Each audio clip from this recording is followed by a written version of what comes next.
say Kilo Zero Tango Sierra Alpha. And he's very experienced.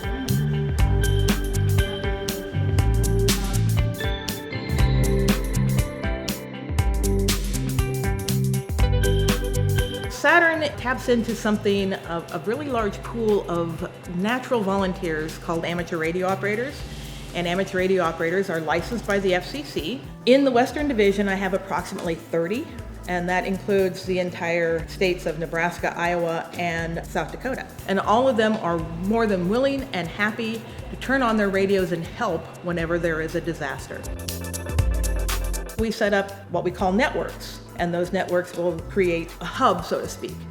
So SATERN actually has a frequency on our 20-meter band. Let's just say a large disaster hits in Rapid City, South Dakota, a dam breaks, and SATERN would start up a net on that frequency, and then people would be able to check into that frequency and know how to get that information to a central point.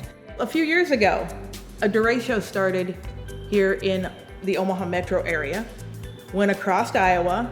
It knocked their TV transmitters, their radio transmitters were down. They had no way to communicate out, but 25 miles away, nobody knew it happened.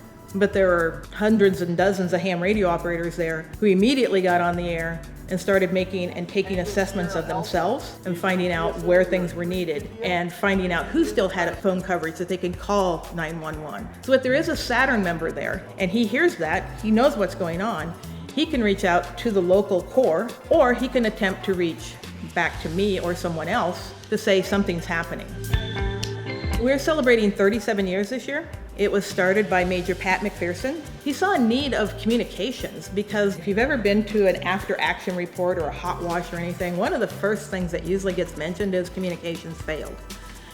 And you have to know where the need is in order to provide the best service.